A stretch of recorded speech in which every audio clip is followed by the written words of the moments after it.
of the European contingency here. Yep. Jim, From Europe. the suit looking sharp today. Yeah, I decided to clash the colors a little bit today. Yeah.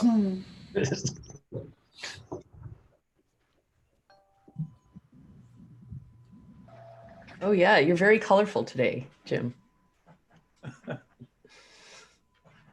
Hey, Bill. Hey, everyone. He decided to forego the usual funeral black for something a little more. The mortuary costume.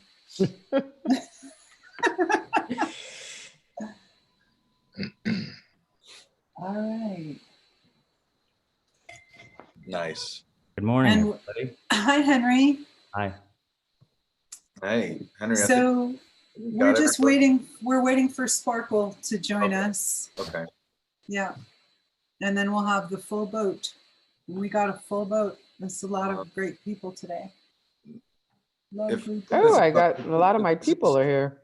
If this has already been said, I apologize, but if you have not changed your chat settings to all attendees and panelists, that way we're able to all kind of communicate amongst one another and who is watching us right now. And if you have a specific question, it helps us. If you see the Q&A tab down there on the bottom right, if you have a specific question you'd like to send us, that helps us filter out the questions. So.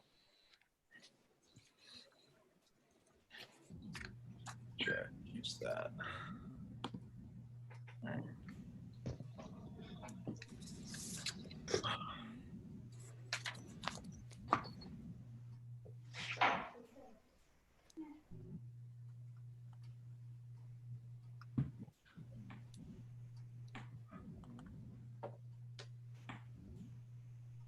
Got my notes up. I'm ready. So we're waiting on Sparkle. Mm-hmm. Okay. I'm on the phone with her. She's having some issues. Just give me 1 second, guys. Okay, no worries. No stress.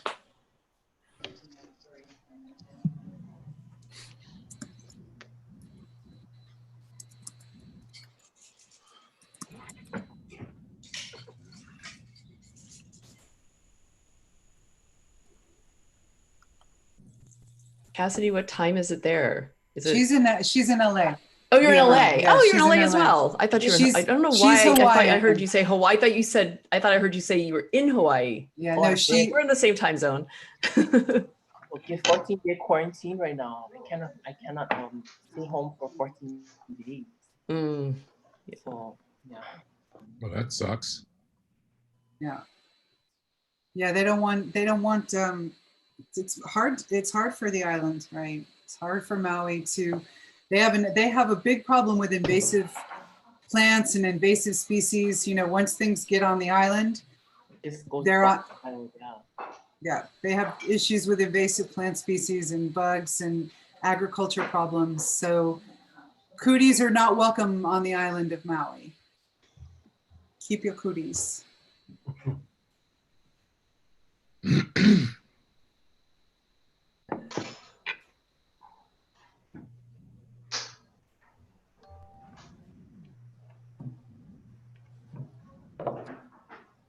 So why don't we, since we're going to go heavy and long, why don't we just begin the program a little bit and welcome Sparkle in when she is able, and 5-1 if you need some assist. If you need me to assist, let me know. Okay. Yeah, a round of intros we can do first as we're waiting for Sparkle. That's fine with me, whatever you'd like to do. Yeah, we're going to, because I think we may go long today. Yeah, everyone. Ah!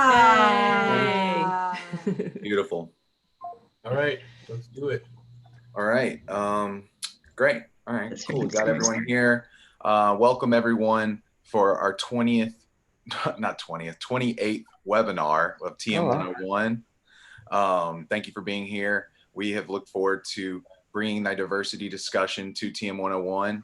And we are excited to pull back the curtain on this and just talk about diversity within the music business. And so I'm going to pass it over to Henry, and we'll get this discussion going. Thanks, Mark. Yeah, so like you said, today we're going to talk about diversity in touring, or really just how undiverse It really is. So we've assembled an amazing panel of touring professionals to share their stories of systemic racism and inequality in this industry so that we can make a positive change and return to touring better than when we left it. Our discussion may be uncomfortable at times, and you may find yourself questioning the way you used to think or tolerate injustice, but it's from discussions like these that we can find growth and take incremental steps towards equality in the entertainment business. So we have a lot to cover. So first, I'm going to ask each of our guests to briefly share a little bit about yourselves and who you've worked with in the past. If you wouldn't mind, let's start with the legendary Sparkle West. Legendary? Okay, thank you. Wow, I have been in the industry for decades, and I don't put a number on those decades, but decades. And in the past, I started my career with Rick James and the Stone City Band, which was Marie. And from there, I've worked with the OJs, I've worked with the Go-Go's, Adam Ant, U2, Patti LaBelle, MC Hammer, you name it. And then I also worked for promoters, and the promoter that I worked for the longest longevity is Al Heyman, Heyman Concerts, that also did the Bud Superfest for many years. And I was very instrumental in that as well, as far as even the negotiations and with the contracts. So now I have and manage different artists. My premier artist is After 7, as well as Genuine, Eddie Levert, actually all of Jay separately, and many, many other old school artists for the most part. Legendary. Yeah, exactly. Next, Tina Ferris. Tell me about yourself. Hi, my name's Tina Ferris. I'm the owner of Tina Ferris Tours. I've been tour managing for about 21 years now, specifically across all genres, but my mainstay is the Roots, the Internet, Chris Rock, D'Angelo. Worked with Mr. Bill Reeves, who's also on the panel, Lil Wayne, Nicki Minaj, a lot of people, Anderson .Paak and Ella May just recently, but I've been at it for a minute. Great job the other day on the Roots picnic. That was an awesome show. Thank you. That was fun. Thanks. Well, Mr. Bill Reeves, take it off. I'm like Sparkle, decades, but I'll put a number on. It's 4 of those bad boys. So a little better than 40 years in the business. About 34 or 5 of those years as production/tour manager. Some of the highlights, I guess, artists that I've worked for: Prince, Stevie Wonder, Luther Vandross, Maxwell. I'm currently a tour manager for Anthony Hamilton and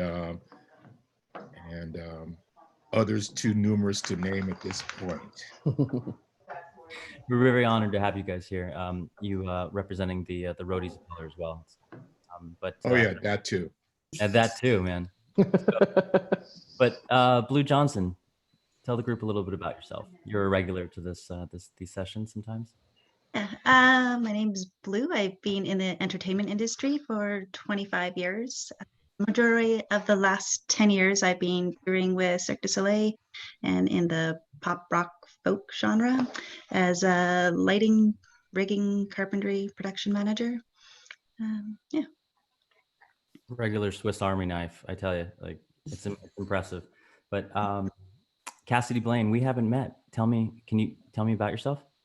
Okay, so you guys are like major veterans, so I don't want to begin try and say like what I did, but actually I started working with Jan 2005, and it's been almost 15 years. I work with Steven Tyler.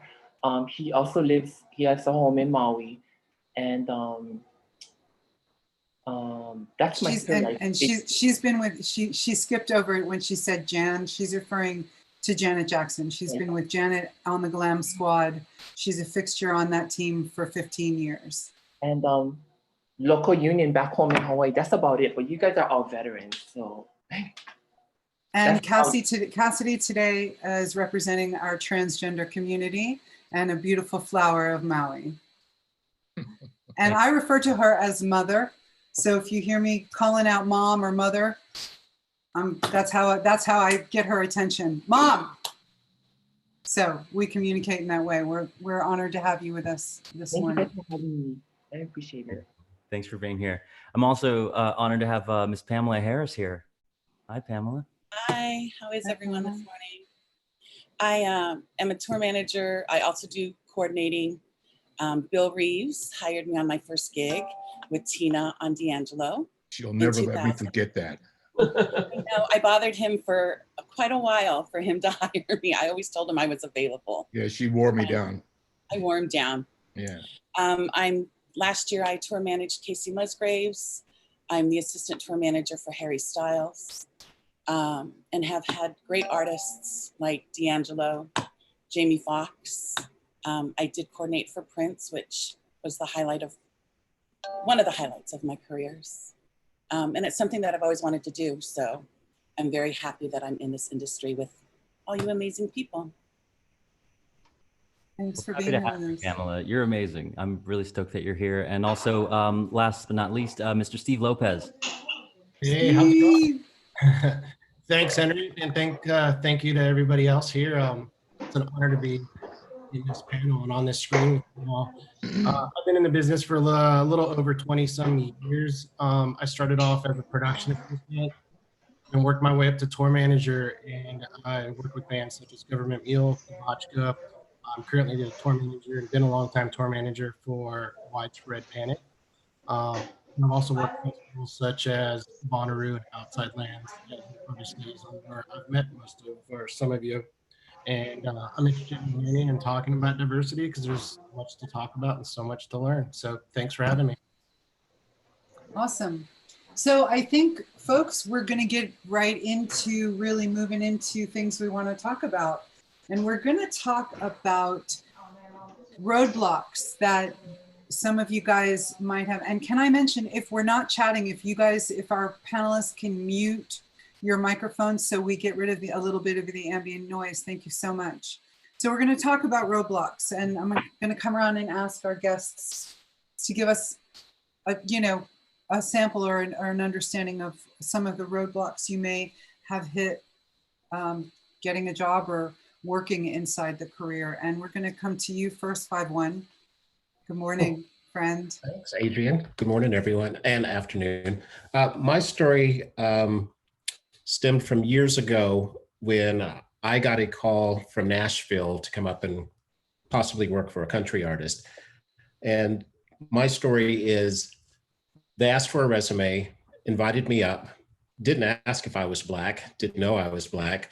So I live in Atlanta, so it's about a 4.5-hour drive. So I drove up to Nashville, and the first reaction of the secretary when I walked in was, "Oh my." And I kind of knew what that "oh my" went. So she went in the back to talk to the manager, and she was gone for about 10, 15 minutes. And when she came back, she said, "Hey, I'm really sorry, but the position's already been filled." And I said, "Well, you could have called me while I was on this 4.5-hour drive up to Nashville." But I knew in the back of my mind what really happened is that I can't verify it, but I totally honestly don't think that they wanted to hire a Black tour manager for a country artist. So that's my story. And Bill Reeves, can you share yours? Well, I don't have anything quite as dramatic as a 4.5-hour drive to nowhere to get a job that wasn't there. But I've had similar experiences only via telephone and email, where I've gotten a call, had a really long, fruitful conversation, sent resumes, had 2 or 3 conversations, had the conversation get to the point of, okay, I'll get back to you with a plane flight, we'll get you up here and meet the artist and blah, blah, blah. Only to have the, all of a sudden to have that all communication cease. for no good reason that I can think of that doesn't include some realization from the person doing the hiring that I wasn't the type of person that they were looking for, not because of, and it couldn't be because of resume, because they had already seen the resume. It couldn't be because of my personality, because they had already talked to me. So the only other thing that I could conclude at that time was a race factor, because all the other factors had already been dealt with. But like I said, I don't have anything as dramatic as a 4.5-hour drive to nowhere. But that's the kind of thing that has happened to me, particularly when I was first starting out. And Blue, you had a story for us, didn't you? Yeah, in the early 2000s, I was working for a lighting company I was looking back yesterday, it turns out it was 4 years. And I would get email requisitions to be able to go and work on various local things, setting up conferences and small shows and stuff like that. And I would do probably about 3 or 4 shows a week for them. And these emails would come from a lady in the head office out in Toronto. I'm Canadian and live in Canada. And I happened to be out in Toronto one week, and I decided I wanted to meet the lady behind the phone, behind the emails. And I went in, and as soon as I walked in the door, I saw her kind of size me up, and she had this look on her face that was like, "You're Blue, you're too small to be doing this." And I never heard from them again. I don't know if it was because I was female, because I was 5'2" and like 110 pounds, or what her idea of what a lighting technician rigor looks like. Yeah. And it was a woman. Yeah. But do you think also, was your name? Jump in. I think that illustrates a point clearly that this is not just a US issue. You know, I've heard a lot of people saying, "Oh, I want to move to Canada," or Canadians sort of posturing and you know, suggesting that maybe it's better up here than in US, and this is clearly a global problem, as somebody who also lives and works in Canada. Right. Okay. And Cassidy. Yes. Roadblocks. Any trouble getting work? Well, maybe a little bit, but for the most part, because I'm in a pocket where they would expect that, and I'm in the glam squad, you know what I mean? So like they're, you know, not like alarmed at it, but for the most part, no. But I do feel like, of course, being on the road, you know, I mean, we're working on the road, we're traveling to different sites. Sorry about that. So we travel to different sites and we have to engage with everybody that's working on the road. So, I mean, of course, you know, my ears are sorry, you guys. Hold on. Okay, we'll come back. We'll come back. That's my girl. Oh my God. There you are. There you are. Unmute. Unmute yourself, Cass. On the computer. Hit unmute. Let's go to Tina. Let's go to Tina. Yeah. Tina Ferris. Hi. I have had the great fortune to actually be working with a lot of Black male-owned companies. And so I stick with a particular genre that group manages. I would say roadblocks are when we go into other spaces, particularly pop, where we are then given what is done the right way. Or, you know, it's often compared to as a stepping up, or this is the right way to do it. And then you end up getting boxed out within the community that you're out on the road with. So that's always the roadblock. But when you want to go further, you want to go higher, and people not knowing who you are, or not, well, what has she done? You know what I mean? I've been told by some friends that emails went out about me in an agency, like, who is this person? Because I don't know her, and why is she with this guy? You know what I mean? Things of that nature, and it happens consistently.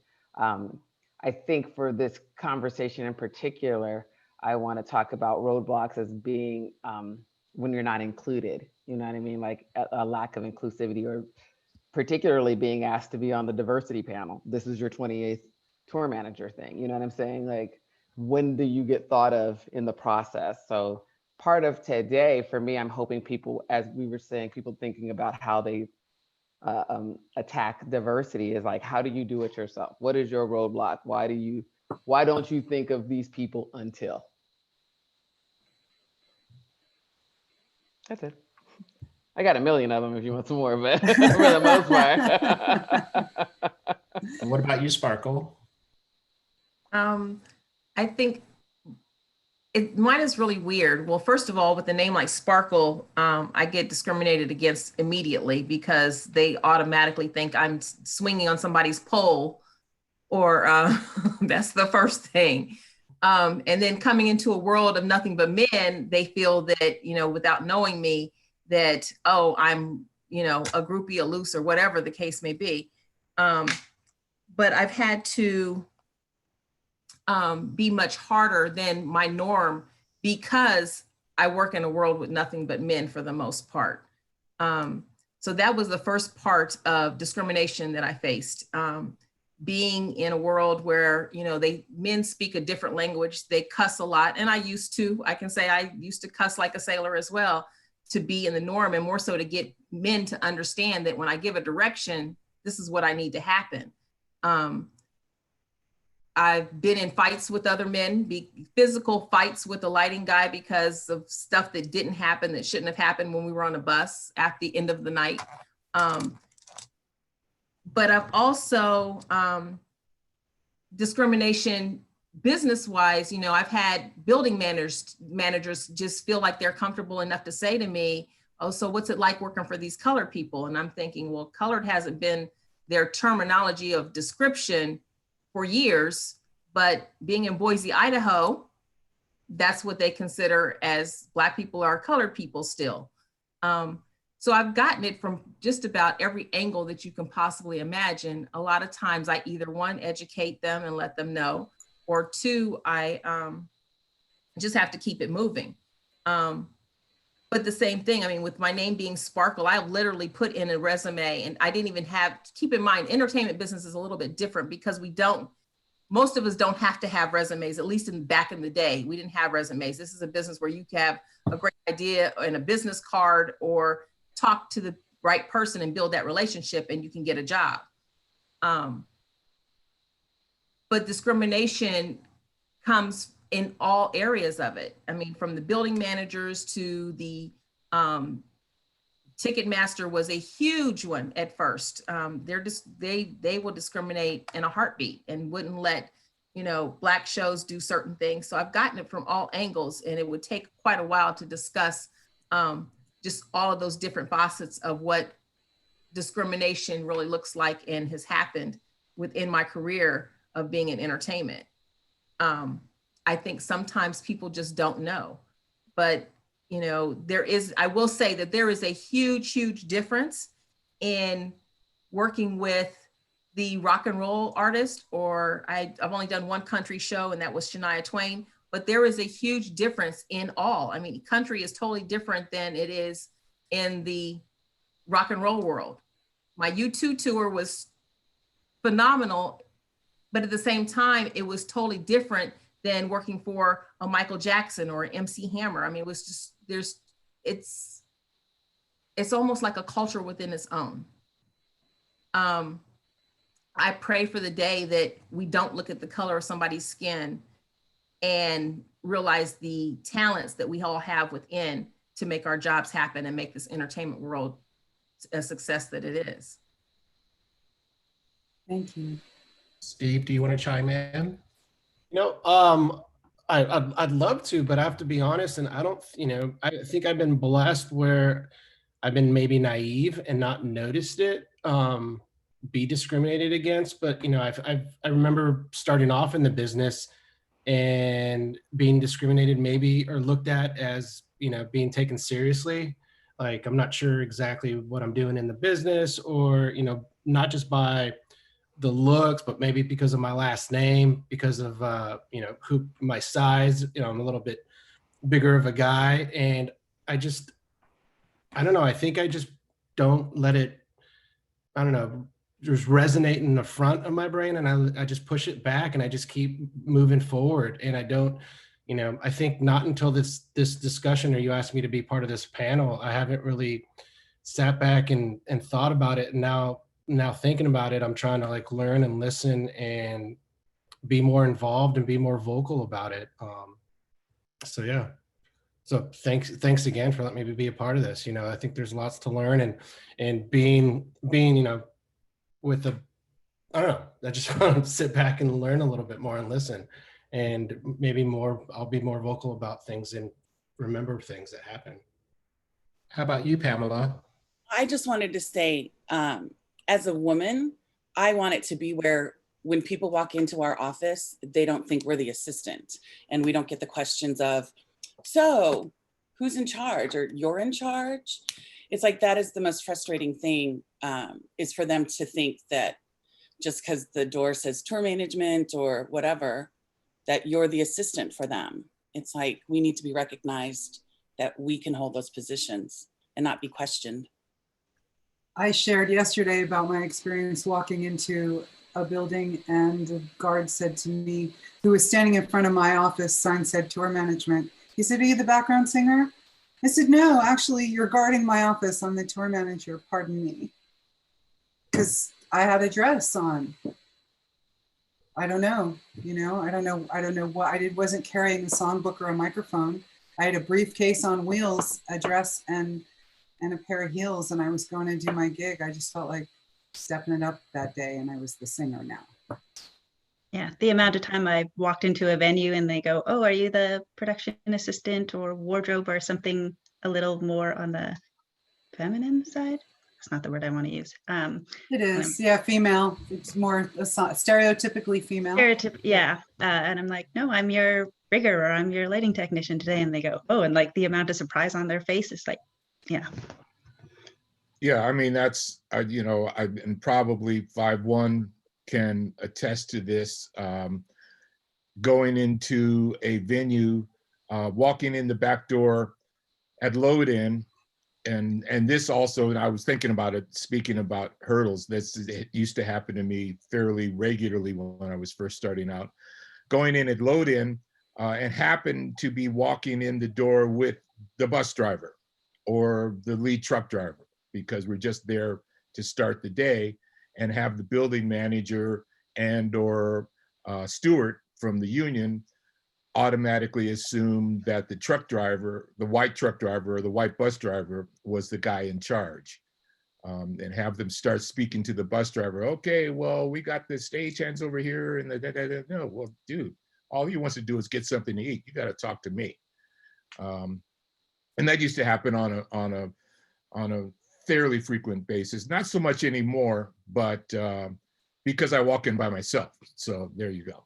But in the early days, it happened more than once to be mistaken, just like the ladies were mistaken for background singers and you know, production assistants. I was also mistaken as the bus driver or the truck driver, instead of the other way around. Well, and can I speak about it being reversed? I used to work for Alan Thompson, and he was with Al Heyman, and we were on Jamie Foxx, and we were in a venue, and I was his assistant. And the people from the building walked in and thought I was in charge, and were talking to me about stuff they should have been, and they didn't even ask, they just assumed. And it was just really frustrating to see that, you know, and they didn't, you know, his desk was behind. I've always been set up that like the assistants first or the coordinators first and everybody's else behind. And they didn't think two things about it, just coming up, talking to me and not asking. And that was really, you think how frustrating it was. No, I know. Alan would always say, you know, they would leave, and we had like a whole discussion about it. Yeah. And it's on, you know, that's what this whole panel is about. How do you stop that? You know, people's assumptions of, you know, people of color not being in charge. You know, Alan and I would have several conversations because he, of course, had been in the business forever. And some of the stories that he would tell just would make you cry. In that same note, because I too used to work for Alan, work with Alan when we were both doing Al Heyman tours and Budweiser Superfest. And it used to be a running joke between he and I.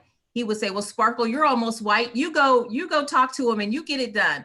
And it, literally, for real, that used to happen. Certain cities that we were in, the same thing would happen. They would talk to me before they talked to Alan or before they talked to Skip. And I don't know, I mean, I do now, but at the time I didn't know anything about lights and rigs and sound systems and what needed to fly and what didn't need to fly. And the building managers would come and talk to me, or the union rep would come and talk to me. And I'm like, hold on a minute, let me get you somebody else who knows. Or I would take those messages back, and then Skip would cuss them out. But at the same time, you know, you're right. People of color who have not gotten their just due. And I guess I would like to hear from, if we're going to address the elephant in the room, and maybe you don't know, but why is it that white people feel that Black people aren't? We don't know nothing. Or we don't know what we're doing and we're not running anything. I still get that to this day as a road manager. When I'm on the road with some of my artists, even though I manage them, I go on the road with them. And when I manage them, even talking to a white promoter to get them to understand I'm the one who's collecting the money. You know, you have to pay me, you have to go through me. You can't talk to the artist, you have to go through me. What in a white person's mind makes them think that Black people are not in charge? That's the question. I wish. I'll speak. Answer. Put it in the chat. I mean, see, if you have the answer, put it in the chat. Honestly, Sparkle, I honestly wish I even could begin to formulate something that could even. I got nothing, because I myself, and sometimes I find myself feeling very naive about it, because when you tell stories like that, I'm like, I don't understand. I don't understand. That to me is so foreign. Yeah. I don't understand. And again, my bosses are Black people. I was trained in this business from the time that I was 8 years old by a beautiful Black woman who was the most influential person in my entire life. Without her, not only would I not have this career or this life or this ability to navigate this world, I'd probably be dead. So I wish I knew what to say. And that's a question I think that carries forward for all of us. Why is that? And what is it about it? And more importantly, how can we step together? How can we step forward together so that there's somehow that the question doesn't have to get answered or doesn't get answered? Do you know what I'm saying? I feel like these conversations that we have together as colleagues are the way that that we'll somehow figure it out and somehow educate the people that don't get it. That's the chore, I believe, in our hands. Adrian, exactly. Like, you know, I'm very solution based, and so as I listen to this, like yesterday, as we talked, I learned a lot about how I, like Steve mentioned, like was maybe naive to a lot of it, or I didn't realize maybe how tolerant I was to certain things. But I'm really hoping to get out of this even more ways that I can do things differently, have an approach to not just do staff tours differently and everything, but also set an example. You know, I work for a lot of Black artists. I work in hip hop a lot. And so there was a lot of times I may have been naive to it, but then there was definitely been a lot of times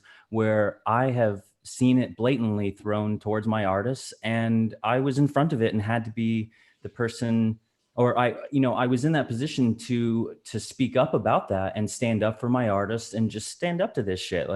but because it's crazy to me that it happens, but it does. And I, as a tour manager, trying to set a good example for my crew, want to know the right things to say and the right steps to take going forward. Because when we go back to touring, I'm going to do it better this time.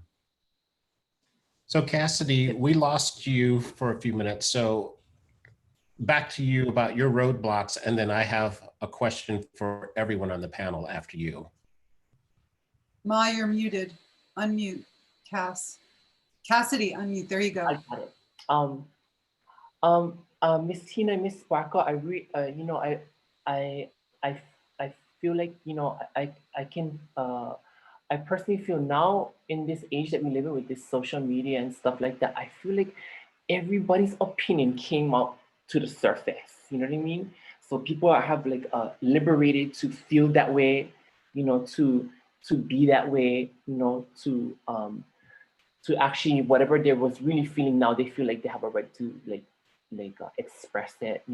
Like of course, you guys being women, and then they think that you cannot do the job. Like, I think this continually moving forward, it's really tough. But I commend all of you guys for dealing with a lot of stuff, because a lot of times just in life in general, I mean, retrospect to me and what little small addition I make to your so much things going on in life and your experiences, that it's a constant, you have to prove yourself, and it is tiring too. But like these people now, they are off the chains with their opinions and stuff like that. But basically on tour life, I have to say, my experience with the boys, especially with the guys in the band and the tech, the crew, and I learned so much about being in tour, and maybe a little bit resistance in the beginning of people. I knew people on the bus, but I mean, of course, I might have to go and go to little gatherings and have a few drinks and just show that I can be cool and stuff like that, just to get a little bit of we see each other and how good morning, good afternoon, hi, how are you, and all of that. You know what I mean? So I get a little bit of it, but I understand where you guys are coming from. But I don't know what you guys go through, and I commend you for your continual movement to do what you do and do it well, and without words or confrontation, you guys show up, and I appreciate that, all of that you guys do. I really do. As her tour manager, when we went all together to Australia, I was really pretty shocked to learn about the racism that runs rampant in Australia. That one came at me I was like, really? Is that what they're doing down here? Okay, it's pretty serious. And I was really not aware of it.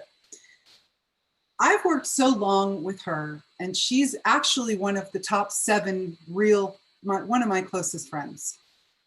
And because of that, having her in my life seems very normal. She's 6'2".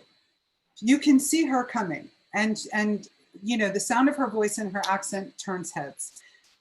I'm naive in the way that because she's so natural to me, I forget she might appear different to average people, especially when we're traveling abroad.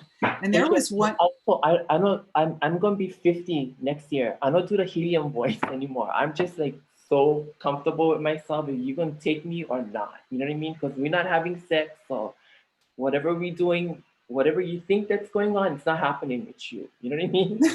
So it's super just like that. That's it. You know what I mean? That's right. You guys' issues. Let's push those to the side. And how you doing? You know what I mean? Right. She's helium super blunt. Helium voice. She's not trying to sound like a girl. Now, there was one point where we nearly got in a brawl in Australia because we were out getting some groceries to take back to the hotel, and some women in Australia took exception with her and wanted to start a physical altercation with her. And I think they thought that she was alone, but she wasn't. And I will come out of the streets to defend the people that I care for. And I wheeled around and said, come on right now. If you're coming for her, you're coming for me, and I might kill you. don't do it. And there were 6 of them. And they turned around and they backed off.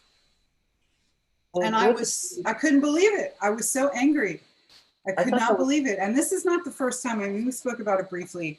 I tour manage and road manage a lot of Black people. And I am constantly mitigating being Black while playing cards, being Black while standing in the parking lot, being Black while traveling. You know, if you name it, the token white lady, because I'm the white lady, I can mitigate a situation by saying, what is it exactly that you need from these people right now? How can I help you? That's a strategy too. You know what I mean? Like if I have white people on my team, or if I have a man, I'll definitely say, depending on the time we have, like I need you to go speak manese to them because I'm not getting through and I don't have time to fight today. I'll say, go get the cab for us so we can get one. Like sometimes you just have to utilize what you can use. My thing is that we're talking about what we now term as microaggressions, and it's oblivious to people. Because they don't want to see it, I don't think. I mean, I don't understand why we think the world is so good in the first place, or we think that people are generally kind and good. You know what I'm saying? Like Tina, it walks like a duck and it talks like a duck. I'm surprised by my own naivete and surprise sometimes, because I generally don't think listen, I've faced racism and seen racism growing up in Miami my whole life. I have no qualms about people. But I find myself shocked at how naive. I'm shocked that people are still so shitty. Right. I'm shocked that I'm shocked, you know? My last tour was horrible, right? I had this dude, I don't even know where they got him from, but he was definitely foul, right? And I'm bringing this up because one of the people in the comments is like, yo, it's your crew. If you're the leader, then check your crew, right? And I agree. Like, I went up to the higher ups. I'm like, this guy is toxic. Not only was he toxic, but he had a girl in there. And I remember the time I was like, I'm about to fight these people on this bus. Because she said, hey, we're calling you because we're about to leave you. Like, why would you think you could leave the tour manager? What in your mind made you say that out loud? Like, I will fight you right now and really get fired. I'll go home, but not right. I'll fight you and then be gone. But it's shit like that, and then you bring it up to the management company. You talk about this toxic environment. You talk about all the people who said, "Yo, this guy talks to people crazy," and he's still out there. That's what makes me want to do a class action shoot. Makes me want to say these are the people that do that. Like, and everybody has it across the board, and you still, Jeffrey Azoff, you still let that person be on your tour. You still, you know what I mean? That's what we doing. We just letting toxic masculinity just run wild and rampant and people talk crazy. Like, that's what we do in this industry is what I'm saying. So how to use your power is you call it out and you get rid of them. You change, like your tour family is a, for lack of a better word, it's like group therapy, right? You got to have, everybody got to work with each other, right? Or it's not going to work at all. Yeah. And that whole, we do touch point, for those of you who continue to join us each week, is toxic people on tour. Because you got toxic people on tour, then sometimes they don't get removed. And then you got the whole kind of toxicity that Tina's talking about, which is next level toxicity. And it poisons the whole situation, becomes untenable. And then where do you go when management doesn't act? Well, since we're on this topic, and also it's kind of piggybacking off what Sparkle, let's talk about white privilege and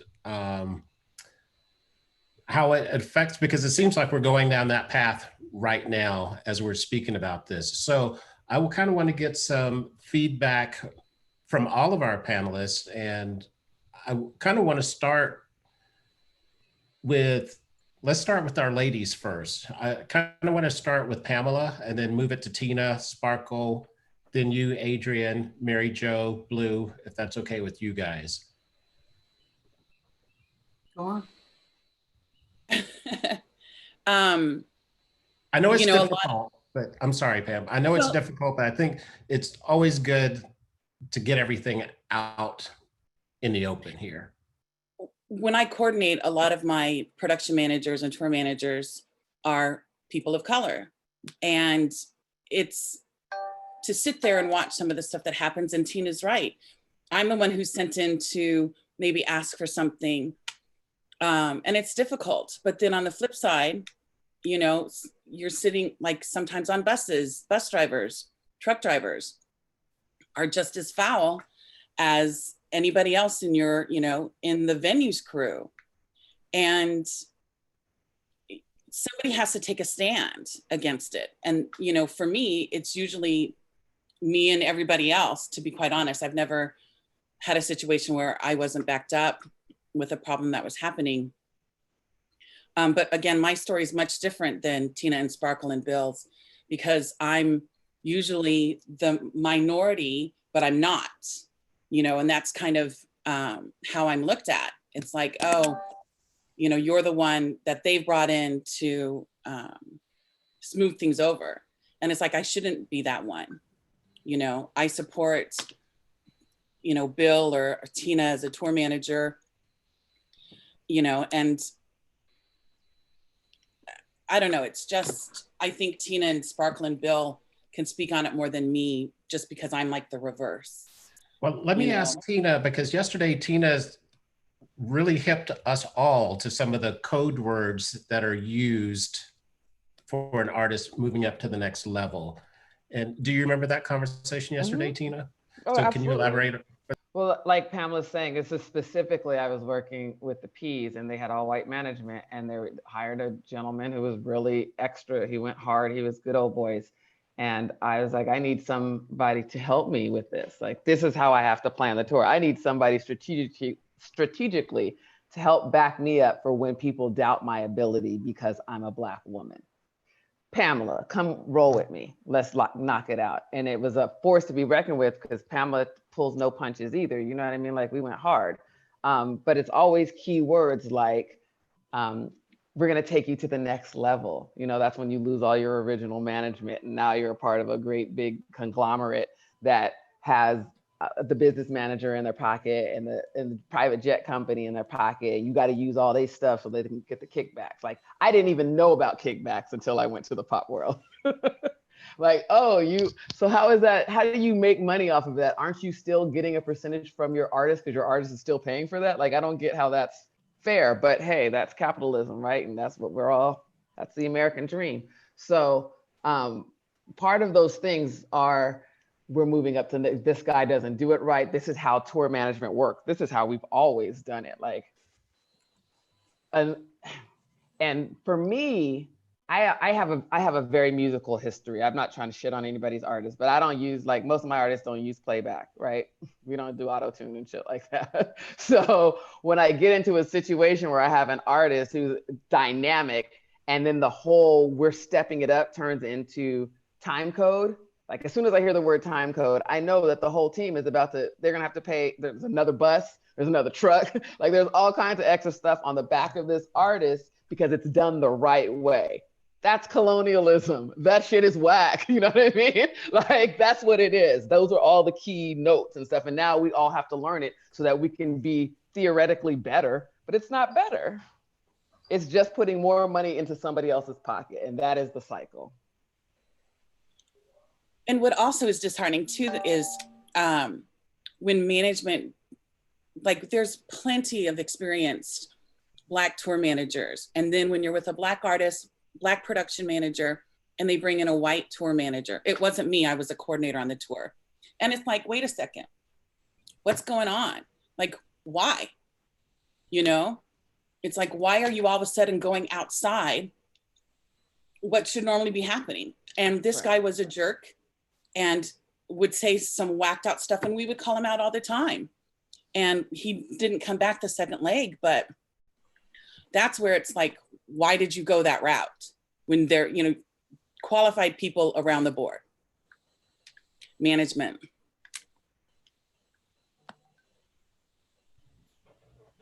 I think Jim wanted to chime in on one of his situations, and then I want to it was a situation that Dave and I were both in, and that I had hired Dave to do a country tour a few years ago, and then Dave had to leave, and he brought me back to do the tour.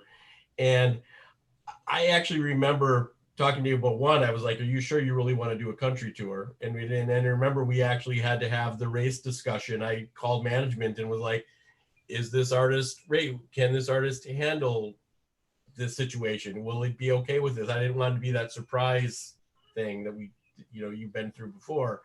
And as it turned out, the artist had 3 people of color in his band. It wasn't normal, but I know in coming in and taking over for Dave and us doing it together for a couple days and then me leaving, that there was definitely, I was treated differently and respected differently than Dave was. And I, so skills wise, I mean, Dave can out tour manage me any day. And on top of that, I was taking pretty much using his day sheets, using his stuff. I didn't want to change the style we're doing. So as far as how I was running the tour was like he did, yet I know that I was treated better and not had comments made about it.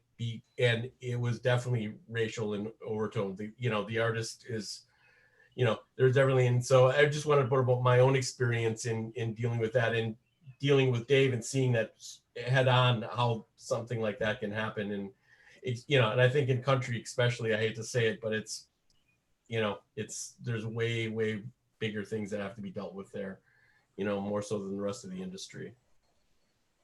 And Adrian, you said you had something you wanted to share? Yeah, I can speak to white privilege. I'm a Jew. Most people don't know that. I am a Ashkenazi Jew. I'm an ethnic Jew, Sicilian Jew from Brooklyn. My name is Biondo, not Greenberg. So people don't know that I'm a Jew. I got called a frizzy-haired Jew bitch when I was 8 years old, and it really freaked me out. And I realized that discrimination against Jewish people was really a real thing, and it didn't stop with the Holocaust. And it was the first time that I really got it. And I spent a lot of my younger years fighting next to my Black friends against the rednecks, Confederate flag waving bullies, and they chased us together. Over time, I undid my Jewness. I was known as my friends. I had Christian friends. I was the Jewish friend, not just their friend. I was the Jewish friend. And it was like that all the time. And I started to un-Jew myself. I have been to church. I would go to church with my friends on Sunday. I've been to church more times than I've been to temple in my entire life. And it was easy because my family wasn't super religious. So, a religious gathering was really a traditional Jewish gathering. We went out to dinner. It was a nightmare. So I wasn't fighting against my family's religion. So I could kind of let go of my religion. Talk REM, losing your religion. What was happening? And I didn't understand the concept at the time, but I was using my own white privilege to throw up roadblocks to discrimination against me because my last name is Biondo, and because I could straighten and color my hair and be a whole different person. And I was using white privilege to fix it. At that time, and as a teenager and a person in their 20s, you're not really around. In the 80s and 90s, I guess we weren't really talking about white privilege as we are now so directly. So I wasn't really understanding the concept, but I can tell you the day that my white privilege landed home for me was I was in France. We had a day off, and there was a full-on anti-Semitic protest going on a one-way street that I had to go down to get by my hotel. And I was pretty scared because, I felt like there was this big Jewish golden glowing floating star rotating over my head that they could see, and I was going to get it, right? Not the case. What I really did was I just put my head down and walked right through them, because there isn't anything that says that I'm Jewish to them. And I walked through it, and I got to the other side, and I turned around and I said to myself, if I was Black, I would not have been able to do that, because you can't just pull in the color of your skin like a chameleon and change it. And that for me, just to share the day that white privilege really landed the experience landed in my bones, and I really, really understood that it doesn't have a damn thing to do with what I have experienced, what I don't have, any material item I may possess, or how I got it, or what, where I lived or where I grew up. Had nothing to do with it. But Adrienne, still at the bottom line to everything is you're a white female. And that's right. Further than a black female, a black male, because when people first look at you, forget the Jewish religion part of it. Yep. You are a white female. I think that's right. The question on the table is, how do we get beyond the white privilege or the feeling of white privilege? Because I've used, when Alan say, I need you to flip sides was our code word. I need you to flip sides to go handle this. Right. And I still to this day cannot get as far as you can, because you are totally white female. That's right. How do we get, it's something that we have accepted for years. We've accepted that there is a white privilege. I mean, I've worked on tours. I won't mention the tours names, but I worked with an artist. Every night I went to settlement with a white accountant. And I went to this black artist and I said, excuse me, you're talking, preaching black power. You have this KKK thing hanging from your scene, one of your props every single solitary night. You preach every night in your show about, fight the power and we got to stand together, but you have a white man handling your money. Why? And his answer was, bring me a black accountant and we'll change things. And I did. I brought him Tank, Tanky used to be Prince's accountant. He wouldn't hire him, would not hire him. Another tour, not a tour, but a show I just did recently in January. I was on a cruise and— Sparkle, a black artist wouldn't hire a black tour accountant? No. And another situation, there's an artist that on the cruise, they just recently went to they had a black manager, fired that manager without mentioning any names, hires a white manager. Now I've done a couple of shows with them and I see the same manager and I've gotten to know him. Because of who he is and who his father is, he's now a manager. But I'm looking around and I'm counting dollars and I'm looking like, okay, now you are the manager, you have an assistant out here, and who has an assistant? So there's 3 people in management for one show. Help me to understand, as long as I've been doing this, it does not take 3 managers to manage one show, but they're white. So they can spend the artist's money to have all these people out on the show to do the show. Did they stand around and do? Absolutely nothing. The artist didn't even have food to eat in their dressing room. Nobody went to the promoter to talk about why they didn't have food, but you have 3 people out here in management that you're paying. This black artist is having to pay for their salaries. White privilege, because they've convinced them, oh, we need to have this, we need to have these people in place. We need to make sure that things are getting done. Trust issue as well. We have got, as black artists, as black people in this business, we have to be able to trust each other. We have to be able to know that we're going to we have each other's backs, instead of just sitting back and just taking whatever crap comes our way. Well, I would posit the theory, if you don't mind me jumping in here, that it's incumbent on people like me to force change. I am white privilege. I'm a white European straight male. I am white privilege wrapped up in a fucking lucky little 6'7" shell. I grew up in a small town in the north of Scotland where there is 0 racial diversity, none. There was no black kids in my school of 2,000 people. I was fortunate we have free higher education in Scotland. I went to university. I studied social sciences. I went into touring. I've been touring for 11 years. And I work, unsurprisingly, in the rock and indie world, because that's where my career path took me. And I didn't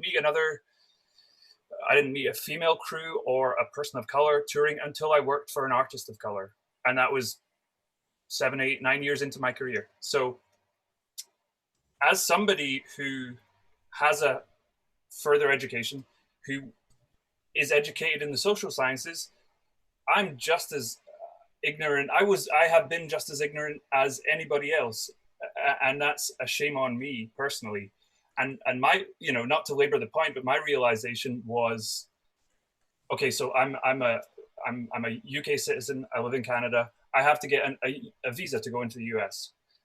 I regularly go to the US consulate to renew my visa, to get a new visa, and I wait in line, oftentimes behind families, Southeast Asian families, families from Africa, families for, you know, African people of African descent from other countries. And I have had countless situations where I'm sitting in a chair waiting behind a couple in their 60s or 70s, let's say from Pakistan, and they're trying to go and visit their son in New York, who might be studying in New York, and they want to go there for the weekend, and they get interrogated for a long time. And I'm sitting there and I can hear their interview from where I'm sat, and they get absolutely interrogated for a 3-day visit to the States. I step up behind them for a 3-year working visa, and a couple of cursory questions, stamp, there you go, have a nice day. That's white privilege right there to me. And that realization for me was strong. It shouldn't have taken me to the age of 32 to realize that, but it did. And if there's anybody out there doubting their white privilege who looks like me, who sounds like me, I'm sorry, you're denying yourself something. So I would say to you, take a long, hard look at yourself if you doubt that, you know, if you doubt your white privilege, because it's there, it's everywhere. So on that, just tangentially from there, I would like to ask Bill. As I said, I worked primarily in the Indian rock world, and you know, I explained that I mostly didn't work with anybody of color or even female techs for most of my career. Do you think there is a sort of natural segregation by genre of music, by style of music, and you know, in hiring processes from tour managers? Yeah, absolutely. I mean, we touched on this yesterday. In this business, we all hire who we know. That's how we all get jobs, is who's ever doing the hiring calls up somebody that they've worked with before and says, are you available? And if the person that you're looking to hire isn't available, then you say, well, do you know somebody who is? So everybody, they hire who they know, or they hire who they know knows. And that is true in all genres. So yes, to answer your question directly, the in the R&B world, we hire who we know. So if I'm looking to staff a tour, the first people on my list are going to be guys that I've worked with before. And since I work, well, I was going to say primarily, but the reality is it's exclusively in the R&B world, I tend to know a lot of Black guys who are very good at their jobs, and who I've been on tour with before, and who I've worked well with before. So they're the first guys that I call for, you know, whatever I need, sound, lighting, whatever. And if they can't do the job, then I ask them for a recommendation, and they're going to recommend somebody that they know, which is usually another Black guy. So that same process obviously works in the pop world, and in the rock world, and in the country world, et cetera, et cetera. I mean, we all know that there are, in our business, there's country, there's pop rock, there's R&B rap. Those are sort of like the 3 major divisions or genres. And there are people who spend the bulk of their career working in one of those 3 genres. So it's sort of a self-perpetuating cycle that you hire who you know, And if you just know, if you're a white guy and you just know white people, then you're going to hire white people. Alternatively, to be fair, if you're a black person and you mostly know black people, then you're going to hire black people. And that is the way it works. I'm not saying that's the way it should work. And I think one of the purposes of this panel here is to discuss the fact that maybe we need to kind of change that paradigm and be willing to look outside and look a little deeper. One of the things that we have been discussed, well, that we discussed yesterday and is a general discussion within the business is when the question of diversity comes up and someone who is a hirer, you know, a tour manager, a manager, a vendor, somebody who's running a lighting company or a sound company says, well, yeah, I'd be happy to hire a person of color, but I can't find any qualified guys or women for that matter. I can't find any women, I can't find any qualified guys to hire for this position, whatever that position is. Otherwise, if I could find that person, I would hire them, but I can't find them. So I'm just gonna hire the person I know.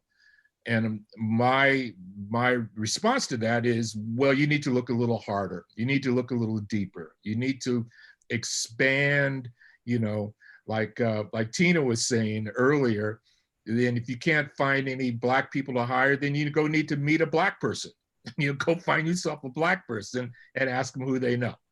And I think it's incumbent on all of us, not only the white hirers, but black hirers like myself, or Tina or David, you know, to be a little more, to work a little harder to get a little more diversity, because in reality, diversity works both ways. In the R&B world and on this panel, we're talking about, oh, you know, we're black people and we don't get hired for white jobs, which is mostly true. But the reality is there's white people who maybe should get hired for black things, you know. However, the way the industry is tilted, it's easier, and this has long been a complaint within the black tech roadies world, is that it's easier for white guys to get jobs on black tours than it is for black guys to get jobs on white tours. And this is just a fact. And we're talking, you know, difficult conversations. Well, here's one. Why is it that it's relatively easy for a white guy to get a job on a black tour, you know, at any level, from tour manager, production manager, audio, lighting, rigging, carps, whatever, happens all the time, happens on a regular basis. Why is it relatively easier for that inclusion than it is for black guys to get jobs, similar jobs on white tours? And then this is a rhetorical question, because we all know that's the purpose of this panel, is because there is systemic racism, and because there's white privilege, and because we hire who we know, and in a lot of cases the person doing the hiring is white, because it's either the manager or the manager hires the tour manager, and the tour manager is the one doing the hiring, or it's the guy who owns the vendor company, the lighting company or the sound company, who's a white person, so they tend to hire who they know, and the whole cycle just keeps repeating itself over and over again. I don't know that there's a quick and easy, you know, we can't just snap our fingers and sing Kumbaya and have it all be better and love each other tomorrow. But there seems at this point in the national conversation, a time to really think about how to make some baby steps in that direction. Look a little harder, be a little more expansive in your thinking. And also the point that Pamela was making earlier, challenge the perspective that Black people aren't as competent as white people and don't have the same abilities, you know, and everybody on this panel, and I'm assuming most of the people watching, will say, oh, well, I don't think that because I'm cool and I'm progressive and you know, I don't have a racist bone in my body, and that's what you're thinking to yourself. But when you speaking to the subject of white privilege and systemic racism, it's something that's buried so deeply in our psyche that I think we don't sometimes even realize that it's there, that you just don't think that this Black guy is quite as competent. One of the things that David mentioned in a conversation that we were having a while ago, this is a couple of weeks ago, is for another purpose, was and what Tina was saying about microaggression. We run into all the time Black tour managers, that is, and I'm sure Sparkle and Tina will agree, that you hear these comments, like you talk to somebody on the phone, you advance the show, you speak to the tour, to the promoter or the building manager, you send emails, blah, blah, blah, blah, blah. And then you walk in the door and they go, oh, wow, you're Black. I didn't realize that you were Black because you speak so well. Because you're not, you know, you actually speak in full sentences with proper grammar, and your emails are clear and concise and to the point, and they are just automatically or subconsciously surprised that a Black tour manager is that you're Black, because they were assuming that, you know, you speak so well, you don't speak with an accent, you don't go dim, dees, does, does, and all that kind of stuff, that you probably are white. Well, that's because their perception is that Black people are somehow less than, or not as competent as, or not as articulate as, or don't write as well as. And that's clearly not the case, but these are the kinds of things that hold us back. That's how I fight the power, though. I keep my dim and days in there. Well, that's because you're like, yeah, I know, but that's don't code that's switch just at your all. personal style. Right. I wanted to just touch on a couple things. We were talking about white privilege. This is white privilege. With my artists that I've worked with when I was a coordinator on Erykah Badu, like other things, they would send me in Canada to go first with everybody's passports, because they felt if they saw my face first, it would be okay, and they wouldn't stop the bus. That's white privilege. Yeah. Everybody would be like, have the passports, go in, Pam. And even on my very first tour, where I knew nothing about Canadian immigration and any of like that, I was still the first one off the bus. That's no not so much white privilege as it is systemic racism. You know, I mean, just to split a semantic hair, to me, that's just racism. White privilege to me is as a white person, you make assumptions automatically about reality that don't necessarily jive with the assumptions that Black people make. The obvious case in point that we're all much aware of is police brutality. As a white person, when you are approached by a policeman, for whatever reason, you feel differently than as a Black person when you're approached by a policeman, for whatever reason. And this is just a fact of life.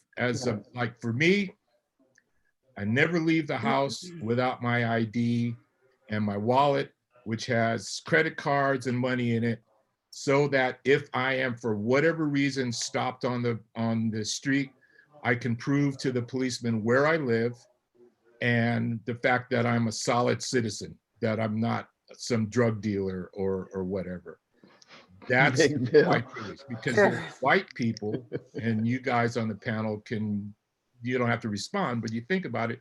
You don't really think when you leave the house, well, I got to make sure I have my ID, so if I get stopped by the cops, I can prove that I just lived down the street. That to me is more white privilege than what you're talking about, Pamela, which is to me just basic racism. The white face is going to get a better time than the black face. Right.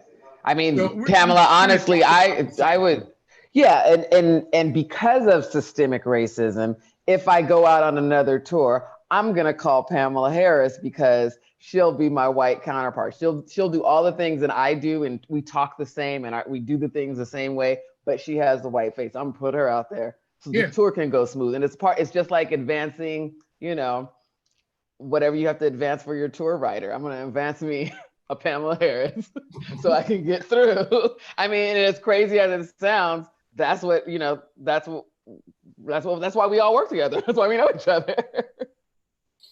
But, you know, let's talk about, though, on the other side of this, too. And, you know, what Bill was talking about, how do we get people hired and where does it start from? And it's like, you know, we all have gone to award shows. We are like 6 degrees of separation from everybody. We've all gone to award shows. We've all gone to festivals, and we've all had a variety of acts and artists. And somewhere along the way, we have met probably each, you know, a lot of everybody. And why hasn't it started then? You know, you're at an awards show, you see something that Bill has produced and you like it, or you see him and you go up and say hello, or Tina, or even Mark or Henry. You know, why does it have to be, I don't know any Black people? It's like, they're around. It's not like they've been hiding. We're easy to see, by the way. We're easy to identify. We're the people with skin this color.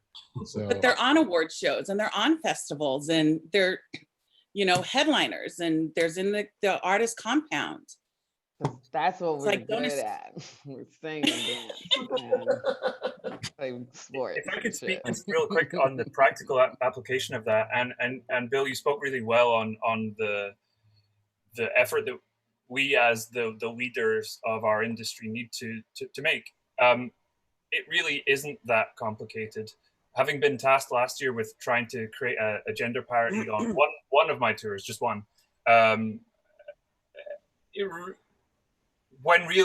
normally I would receive 85% white male resumes, it really wasn't very hard. I did 10 minutes of digging. I reached out to some friends. Hey, do you know some great female techs? Yes. Yeah. Okay, let me hit you up. It took me no time at all. It really wasn't all that hard. Not that should, you know, not that really should make a difference. Even if it were hard, we have to do it. But you know, but it's really not that hard if you just extend yourself a little bit. To your point, you don't really have to dig that deep or, you know, launch some intense search.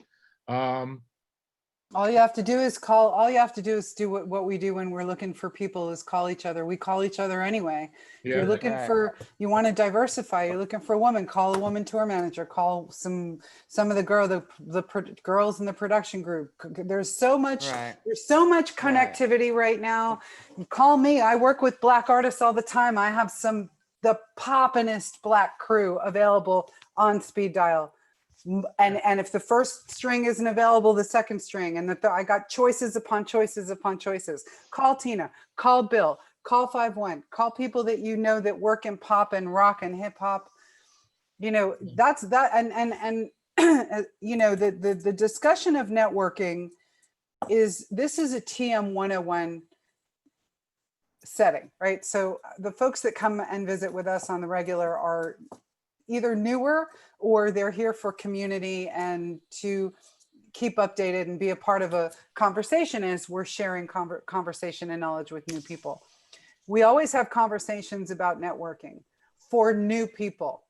And I think that one of the things that we need to do as industry leaders who are creating networking opportunities by doing conferences and creating groups, and Tina gave us one right between the eyes yesterday when we asked about how we can, you know, networking opportunities and people moving back and forth. Tina said, and you say it, Tina, we said, well, how would people of color who want to get on other tours, how would they network? And Tina said, you're putting it back on the people that are being discriminated against. Well, yes, as a matter of fact, we are. Okay. Yeah, point. Well, you know what I mean? Point well taken. Oh shit, we need to flip the script. So what that means is when we're putting these together, you know, putting conferences together, putting networking opportunities together, groups, whatever, we have to be the ones that are creating the groups, that are doing the conferences, that are doing the hiring, that reach across the aisle and say, make sure you're present with us in this moment. Make sure you're present with us at this conference. Make sure you're present with us in this group. Make sure you're watching what we're doing so you can be a part of it in the real time moment, not as a reaction to turning around and going, oh shit, we don't have enough of something. Well, and on that note, it stems from like you, even in the crew, like Dana Carr is a wardrobe supervisor and works with, you know, major artists. And she's usually the only woman of color on some of those tours. Hi, Dana. Love you, Dana. Dane. Hi, Dana. We just toured, you know, we tour together. And a lot of times she's one of two. And that's when, like me as a coordinator, I'm going to have a discussion with my production manager or my tour manager or even management as to why there's no diversity in this. Right. You know, well, even that goes to our next conversation with Jim and Bill. Yeah, Bill, can you tell us about Roadie of Colors United and how that started and what you're doing with that? So Roadies of Color United is a social networking group that was put together by myself and Lance Casey Jackson, several years ago. And it came about because Casey and I were sitting around talking and reading, to be honest with you, reading PLSN, as I think probably most of us do. And we were discussing the fact that the people that we see in the magazine, the award winners for the Panelist and the participants in the conferences that they present in the magazine, always seem to be the same group of white guys. Not exclusively, because every now and again there's a Dave Norman or there's a Benny Collins or whoever, but by and large, it was our observation that there was no representation of people of color in that exists in the industry. If you were to look at the publications at PLSN and Front of House and those publications, Polestar, and you didn't know anything about nothing, you would, if you just read those publications, you would think that this industry was 99% white, which is not actually true. That there's like we were saying earlier, there's this R&B hip hop genre, and within that genre, there's a huge amount of professional technicians, people whose sole job, I mean, I've done nothing else in my life but work in my adult life, but work in this industry. That's how I make my money. That's how I put a roof over my head. And I've been doing it for 40 some odd years. So I must have some degree of competency. Otherwise, I would never get hired. If I didn't know what I was doing, I would never get a job. So we discussed it and said, well, we should start our own group to not only advocate for roadies of color, but also to form a sense of community within the roadies of color. So we started this group really just as kind of a social networking thing. I don't know, 10 years ago or so, and slowly accrued a bunch of members. I think we're up to about 1,000 now. Not all of them Black. It's not like you can't, if you're not Black, you can't join. You know, white is a color also if you're going to look at the spectrum. But the primary thrust of the group was to sort of support each other, learn from each other, and more recently to just bring awareness to the fact that we exist, that we actually exist. So that's how the group started. We had our first conference, once again, going back to looking at the participants in these other conferences, LDI and et cetera, TourLink and on the other kinds of conferences that happen in our business. We said, well, we should have a conference too. So we did. And it was quite successful. And of course, we were deep in plans for our next conference, and then our industry shut down, and we're all just sitting at home twiddling our thumbs. But the idea of Roadies of Color, as I said, was to bring awareness, to foster a sense of community, that there are a lot of people out there who are competent professionals in all levels of our industry who, at least, I don't even want to get political and say, you know, deserve a voice or whatever, but at least need to make people aware that we exist. I'm comfortable with saying deserve a voice. Okay, well, but then a voice in what? You know, then that's whatever the question, and the voice in everything. So I guess, yeah, deserve a voice. That's why you guys got me here today. Yeah. So I'm a voice. That's what this panel is about. So that's what Roadies of Color is. I'm one of the co-founders, and we are pushing, it seems like, with the confluence of the pandemic and the rise of the Black Lives Matter movement of late, everybody, well, not everybody, but most people, except, you know, like that asshole in DC, have become aware that there is issues in this culture that are reflected within our society, within our industry. You know, we think of ourselves as existing in this little bubble, the rock and roll, glamour road, you know, concert, put on a show, have a good time, get on the bus, drink beer, have pizza, go to bed, rinse and repeat world. But we exist within the larger culture, and within the larger culture, there is this moment that we're all experiencing right now of reflection and you know, people saying, oh shit, yeah, I get it now.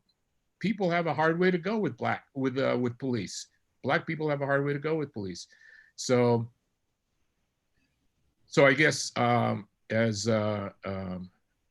were having a conversation with Jim Digby a couple of weeks ago. He says that right now, I guess we're the pretty girl at the dance right now, Roadies of Color. So that's one reason I'm here, is to make people aware and to foster this conversation that we're having right now, actually, about race and inclusion and diversity within the concert business, which is the business we all used to be in up until March. Hey, Bill, can you discuss like what you're doing with your database and then program music stuff like you're doing? So speaking, thank you for leading me down the road there, Jim. So one of the things that we've been discussing in this panel is the how do you diversify your crews when you're hiring and staffing? How do you find, if you have a desire to diversify your crew, and you say, well, but I can't find any qualified Black people, or I can't find any qualified women. How do you go about doing that? One of the things that we're doing at Roadies of Color is we are building a database to be used as a resource for just that purpose. So if you, as somebody who's hiring, is looking for a sound guy, a lighting guy, a tech, a front of house engineer, whatever, you will be able to call us up or write us or whatever, and we will be able to furnish you with 2 or 3 names of qualified professionals, people who have the skills that you're looking for. That doesn't mean you have to hire them, but at least you should know that they exist. So if you need a qualified monitor guy and you are willing to, and the first guy that you call isn't available, the guy that you always use isn't available, and he can't think of anybody, then you can call us and we can say, well, here's 2 or 3 guys who are competent, who have demonstrated competency in the operation of, these the 3 top soundboards, because, sometimes you get guys who don't know how to operate the board, and whose qualifications have been vetted and or verified by us, so that rather than giving you a resume that's got 32 things on it, only one of which is true, we'll sort of sort through that chaff and say, okay, these 2 guys fill all of the requirements that you need for this job. So give them a look. Here's their phone number. Here's their email address. Call them up, see if you like them. And if you do, give them the job. And that's one of our aims, to get that up and running, so that by the time we get back to actually having a reason to hire people, we'll have this resource available to any and all people. The other thing that we're going to be doing is trying to feed the pipeline, because one of the things that is also necessary in this business is, like everybody on this panel, we've all been in the business for decades. So eventually we're not going to be in this business because we'll be old and tired and perhaps even dead. So who's going to come behind us, and who's going to keep this movement going forward, to diversify the industry? So we are also going to be setting up an outreach program to HBCUs, which, for those of us who don't know what that is, that's historically Black colleges and universities, to get theater department people who may not even know that a career exists for, like for me, I was a drama college. When I was in college, I was in the drama department, and I thought I was going to end up working in theater. I thought I was going to end up working in regional theater or Broadway or something, whatever, theater. And because I didn't even really know that such a thing as rock and roll roadies existed, but through a series of mishaps, I ended up on a tour bus and have managed to not be able to figure out how to get off that bus for the last 40 years.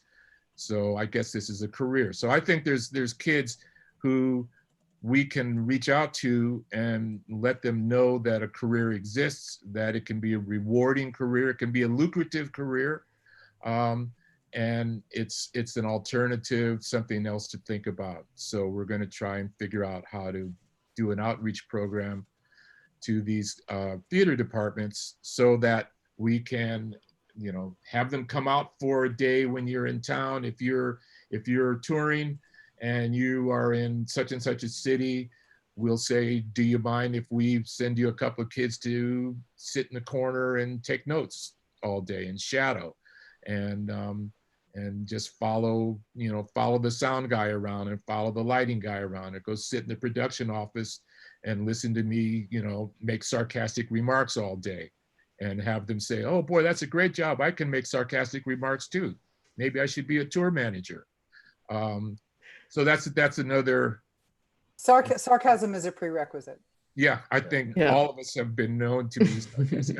Tina can certainly attest to my my abilities to make, you know, asshole remarks.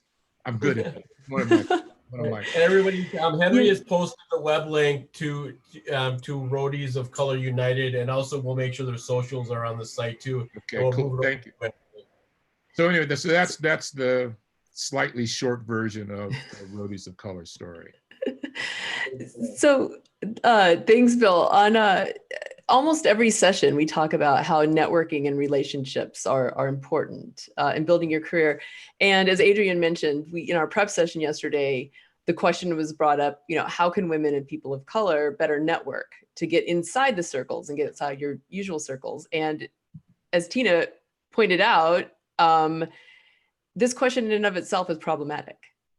And I would like to discuss with Tina, Pamela, and Sparkle actually had really great different ways of looking at it and kind of turning it around and making us think differently. And I'd like to discuss with you guys the importance of networking and that whole dynamic, like why that question of itself is problematic.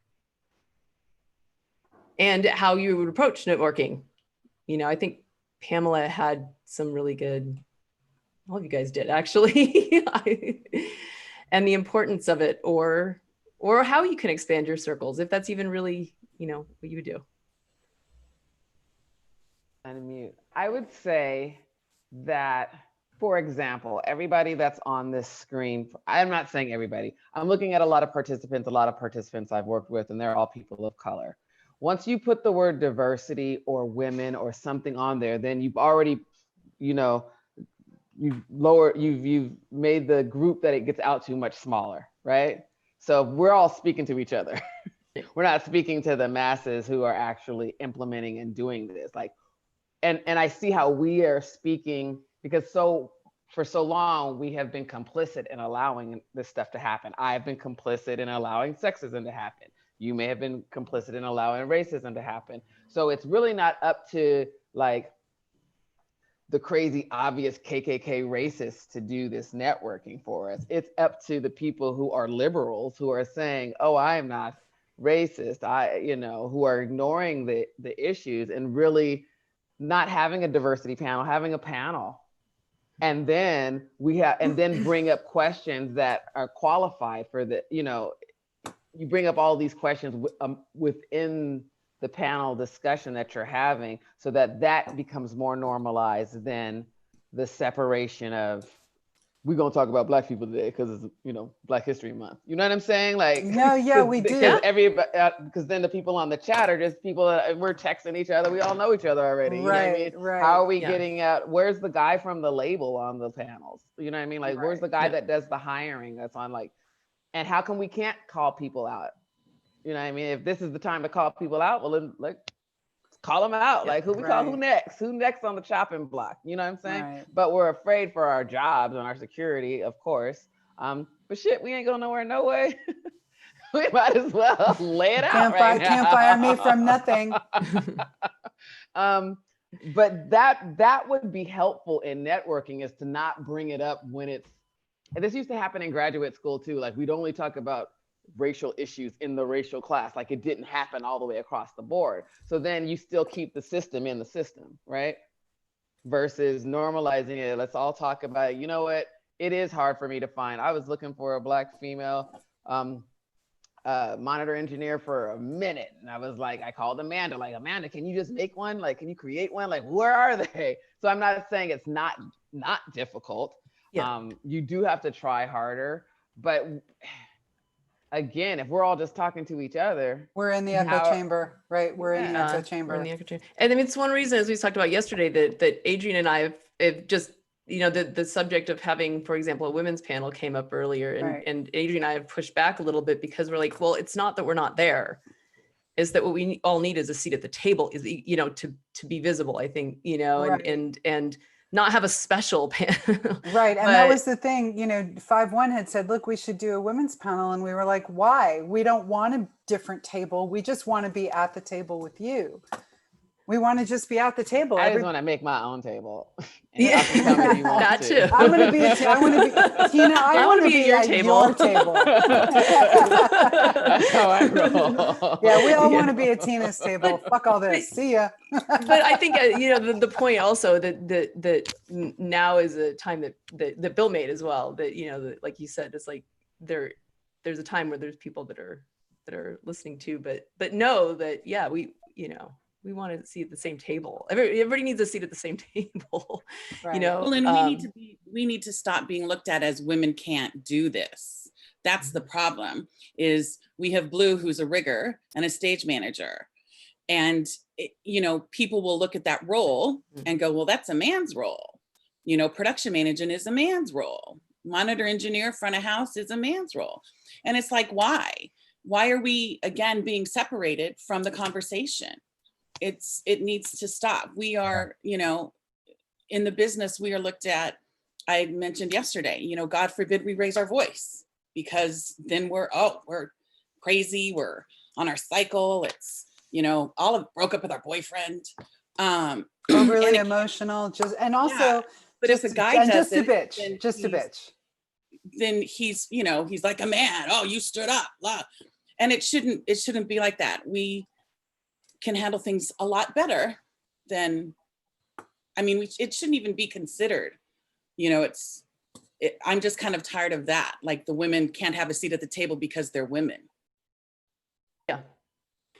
Something I wanted to point out that I didn't realize I was complacent with, or that was happening in the industry, was if I'm working for like a white pop artist and we need to hire a monitor engineer, and say like I bring up the resume of a black monitor engineer, and the management's like looking at his qualifications and is like, oh, he typically works for like hip hop acts. He couldn't possibly do pop music.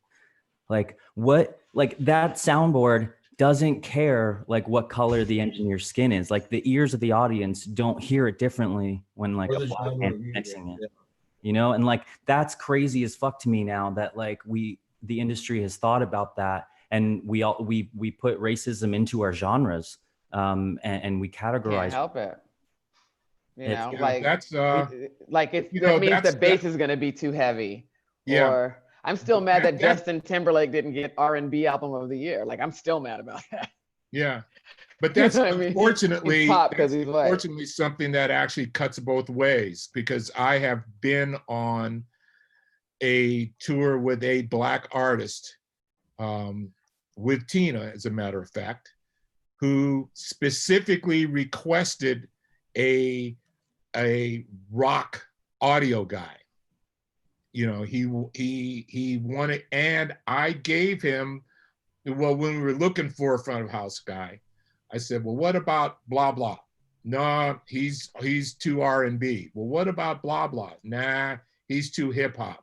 Okay, then I had to go around, and I actually did this and call people, call friends, blah, blah, blah. Well, I need a white rock guy. I need a white rock and roll front of house guy. And this is a true fact. And I actually found a guy, and he was acceptable because he had done, Slayer or somebody, that one of his primary clients was, I forget the band, but some big white pop, hard rock, because the artist I was working for was trying to break out of in his mind, he was trying to break out of the R&B ghetto in his sound. And he wanted to expand as a musician and as an artist, he wanted to expand his sound and his perception in the business to include more of a hard rock sound. So he wanted a front of house guy who was a hard rock front of house guy. So that's a sword that cuts both ways. It's not exclusive to white artists or white managers, unfortunately. But it's our use of vocabulary. Like, when we compare R&B and hip hop and ghetto all in the same word, and now we've put that out into the universe. And Yep. now that's how everybody else is going to describe it. Yep. True that. Well, Right. Pamela, to go with what you were saying, and I'll just make this really quick. Because Pamela, you, Bill, Sparkle, we had all worked with Prince in our past. And one of the last conversations I had with Prince was he said his next tour, he wanted to have an all-female crew, everyone, truck drivers, bus drivers, riggers, everything. And I said, I think that is one of the most brilliant ideas. I said, why would you want to do that? He said, and quote unquote, because women get it. They're a lot more efficient, they're a lot more organized. And he said it in not so many words, is that they don't worry about who's got the biggest dick in the room. They just want to come in and do the job and get it over with. So he had it, and you know, from years past, he's always had a multiracial band. His crew is usually multiracial. So he was way ahead of his time. But to have an all-female tour, I just thought that was just so outside the box. It would have been so cool if it could have happened. Yep. And then he died. So unfortunately, there's only one of him. I can tell Sorry, you, Tina. I'm sorry, when I was Tina. working back in the day, when I was working for the Go-Go's, we tried to do the exact same thing. I mean, we tried to have an all-female crew, all-female everything. And it got to the point where promoters didn't want to work with us and buildings didn't want to work with us because the majority of us were females on the whole thing. So, I mean, it takes expanding people's mindset to let them know that, you know,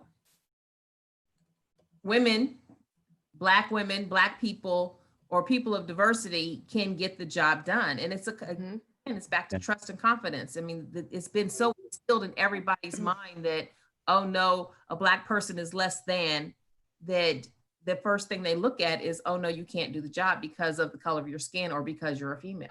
Yeah. And I wanted to just, Cassidy, Blue, do you guys have any comments on that? I wanted to throw it to Blue for a second because Blue is the first female rigger in her local union.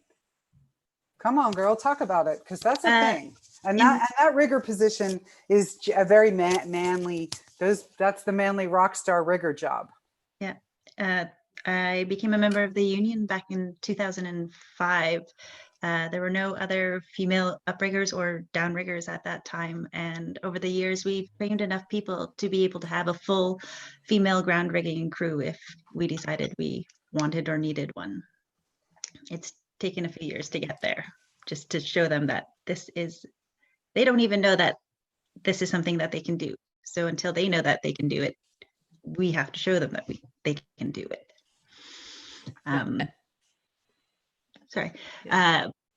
Just as far as like the race thing goes, up here in Canada, we do have a Black problem as well. Up here, it's mainly Native and Asian.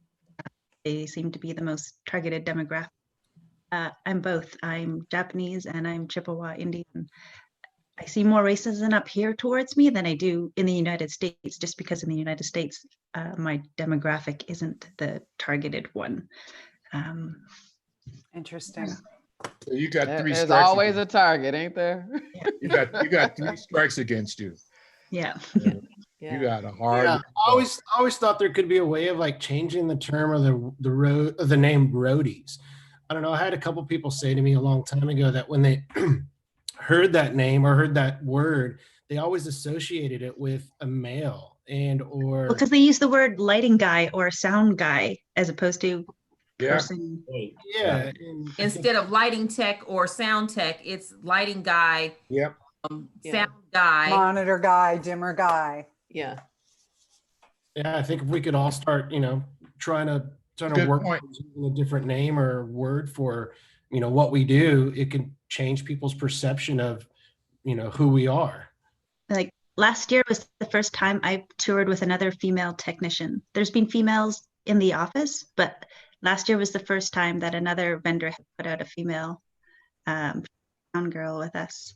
And my last tour, I think we had 4 female technicians, 2 in automation, 1 in lighting and 1 in sound.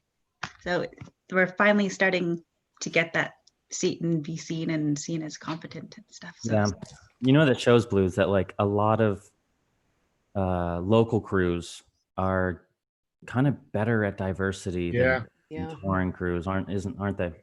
Yeah. You know, Absolutely. and I mean, well, we naturally hire out of the local crews, so maybe there's hope for it in doing things better. But you know, like I was gonna ask Steve, like, because our next topic is like things that we can do to like, look, when tours come back, I said yesterday that I want to do things differently and staff my tour differently, even though I've already felt like I, you know, had a quality in my heart. I realized that I can actually do better and I can rethink my system, and I still want to use the people that I know and trust, but I'm going to go outside my comfort zone and my circles and do things different and speak with Bill about his team and ask Steve, ask Pamela. Like, I'm actually going to make those steps and changes. So I want to hear more ideas and thoughts on this from Cassidy, from Steve. What are the ways can we do things differently when we come back online? Yeah, I think, you know, asking your vendors to send out more women, more people of color, just starting there is a pretty easy, simple answer in your go-to.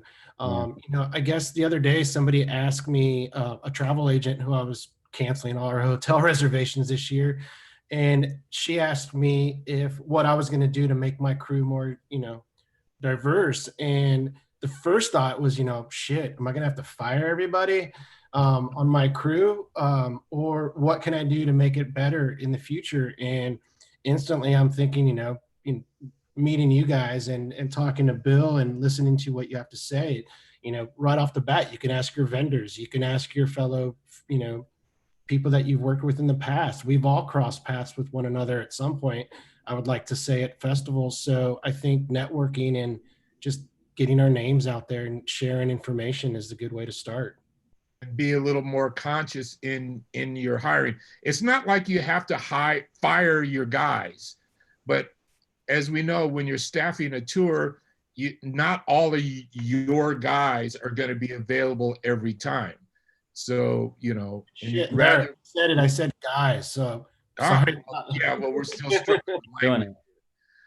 Your people. Right. But I think what we have to do is just be willing to look outside, like your second choice. You know, if the person, your first choice is this person, you know, that you've done 92 tours with, and you're his kids, you know, godparent, and he was at your wedding, and you know, you can't say, okay, I mean, I love you, dude, but, or, you know, you got to go. But you can at least be open to looking further than you normally would look. And also on most tours, you may have the one or the core group of people that you always work with, that you call first, but there's always one or two positions that, you know, you're the second carpenter, or the you know, the third electrician or whatever, although they normally come from the vendor. And you can, like we said before, you can also tell the vending company, send me some people that don't look completely white. But it's not, I don't think it's a case of having to exclude people that you normally work with. I think it's a case of being willing to include people that you don't normally work with when the opportunity presents itself. That's not too much to ask. Yeah. Honestly, for any of us. That's the easiest thing we could be doing. But Cassidy, do you have any thoughts on that? I think Bill, just in short, you know, I mean, like I said, you guys are like veterans of the business, and just in short too, I'm so thankful to be here with you guys and speak with you guys in here. And I personally believe, like,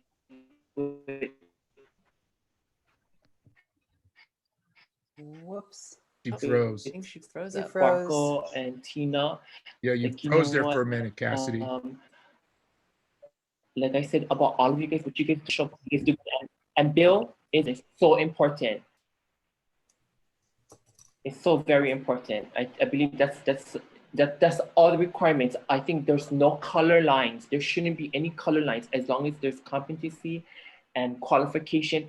then Yeah. that's the key, and the chemistry as well. You know what I mean? Right. And then that's, I mean, part of why we always hire who we know.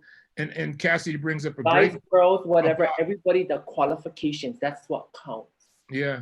But I mean, the point you make about chemistry, and this is why we get trapped into this hire who you know circle, is because in addition to qualification and competency, we're always looking for people who can get along, because we're all living on top of one another 24/7. So, you know, speaking earlier about toxic people, you try to not have toxic people because y'all got to get along. And so if you know somebody who is not only qualified and competent, and they're great to work with and fun to hang out with, that's who you're going to go to. And we all understand, we all do that.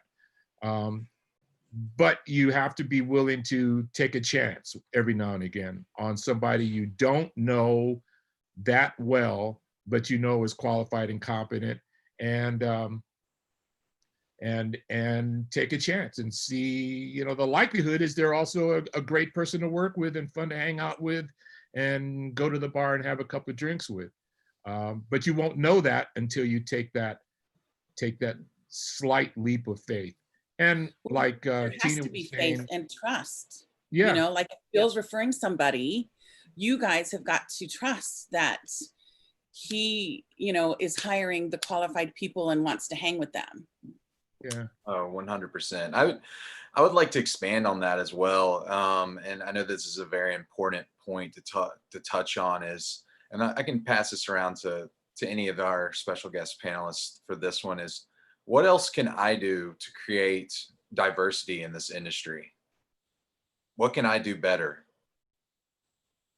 Be actively anti-racist.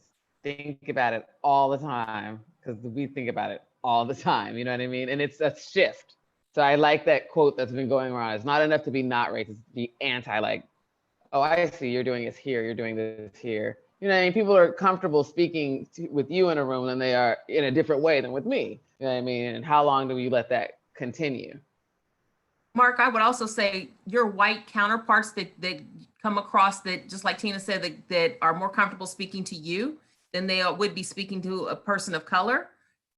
Educate them and let them know this is why you need to hire someone of color or a female. Until you speak on it, so many times we try to cover that elephant, that huge elephant that's in the room, and we just try not to talk about it. Or we'll listen to them, but we may not say anything. Well, listening is just as guilty if you're not going to say anything back to them. So, you know, I would say, when you say, what can you do? You can educate the other white counterparts that you come across to say, you know, this is not it. And I'll give a prime example even today. Adrian, I'm not calling you out, but when the question was proposed, you immediately came back and identified with being Jewish. That's not what we were talking about. Trust me when I tell you, Black people, the experience that Black people experience in this industry is uncomparable to a Jewish person, to a white person, to a Hispanic person. It is totally different. So the comparison, you totally took us off of task when you're talking about what you experienced at 8 years old compared to what we experience right here today, now, and in the industry. I don't need a comment. Okay. I'm just saying.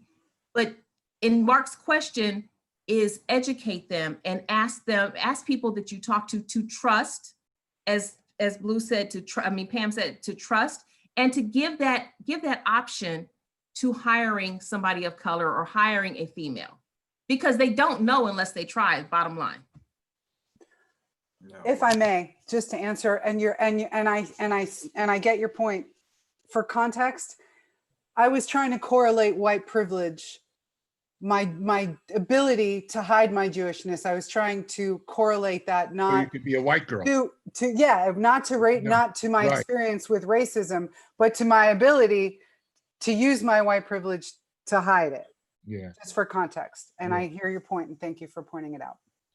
Blue, do you have anything for us on this question? What can I do better to create diversity in the industry? asking your vendors to be able to offer you female and people of color is a good start, especially on the technical side of things. Don't let them come back at you and say, we don't have any. Yeah. Yeah, telling the vendors Yeah. that they need to do better. Yep. Like Yeah. I won't accept that unless, I got other vendors I can call that could probably get it done. Yeah, exactly. It's exactly. I was going to say, we all, when we are hiring, we all have the power of the purse. Yep. And, it's the way the rest of the world works, certainly in this country and pretty much the whole rest of the earth, the power of the purse is a powerful weapon. If I got $1 million I need to spend, who wants it? Okay, if you want this $1 million I need to spend, here's what you got to do. You got to come to me with a diverse crew, because there's about 98 other companies that'll be willing to take this call.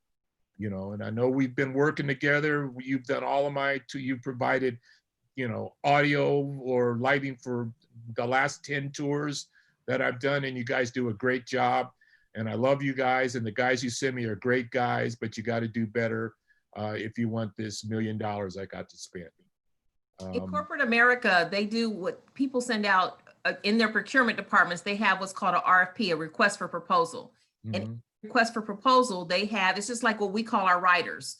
In that request for proposal, they have what their expectations are for the company to provide.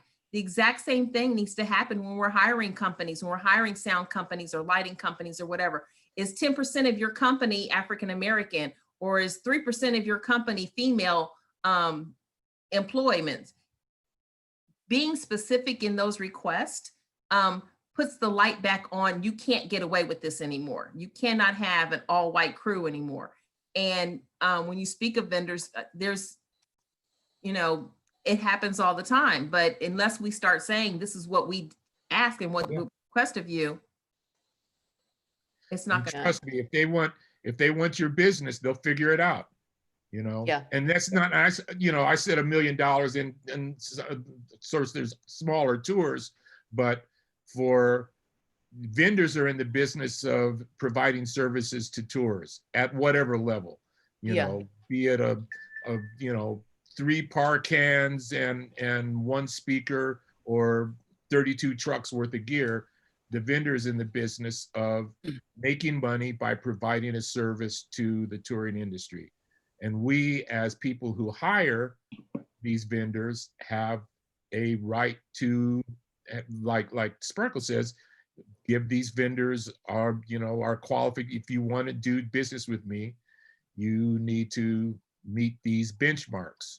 And I don't think and I would suspect that they will figure it out. And also I wanted to, there's a bunch of there's 1,000 sound companies and 1 million lighting companies. Somewhere out there's somebody who's going to get the idea and do the right thing. and I also wanted to say, Bill, off from that, is that also don't be afraid to make a change and let the vendor know why, if you need to make a change. Because I have had to do that in the last couple of years, where I had a driver that was, not acceptable and saying not acceptable things. And I called the vendor and asked for a change, and I told them why. I think it's important that they know, that it was not acceptable on my tour, and they had to go and they had to make a change. And I think that, I think especially also on the smaller tours, we have a lot of newer tour managers. Like, it may seem really intimidating, but you are the one with the money. You are hiring the vendor. They are not your boss. You're their boss, and you make that, you need to remember that even if you're on your first tour and you're hiring a vendor, like, you're the one with the money, and you're the one with the power there to give them the work. I mean, even if it's a little, dinky winky, all I need is a trailer full of gear, not even a truck full of gear. I just need a bit of a monitor system and a floor package, and a couple risers, and step them in the back of the bus and off we go. That's still money to the vendor. And if that vendor is in business, that vendor should be willing to make the sacrifice and dig a little deeper and find that Yep. one woman or that one Black guy that Yep. they can throw out there to look after that little bit of a monitor system, or those, you know, those 8 par cans and a couple of strip lights as a floor unit or whatever. Yeah. They should Or be be willing to pointed make out that- if they have a, like I said, my issue was with the driver. And if Yeah. they have a problematic driver, like, do not hire those people, you know, like.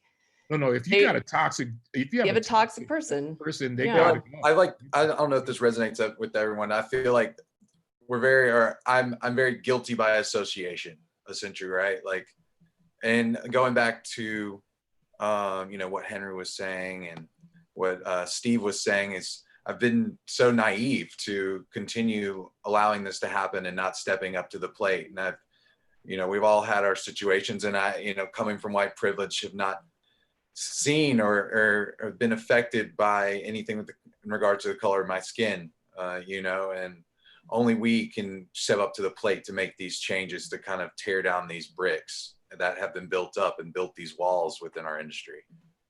And that's kind of a little takeaway, at least from myself. Yeah, I want to thank all of our guests today. This has been an eye-opening thing, and I think we need to do this again soon. I think even though we went, you know, 2 hours, I think we could have probably gone another 2 hours discussing this. I want to thank all of our guests. We'll have Henry will post some more information on Roadies of Colors United, and we'll all see you on our next one. Thanks again for all of our guests. Thanks for having me. Thank you guys for Thank you, coming. everyone. This has been amazing. Thank you so Thank much. you. Attending. Thank you for having me. All right. Bye-bye. Have a good week, everybody. We'll see you on Thursday for Have a another. good one. Thanks, guys. Thank you, everybody. Thank you Bye. guys.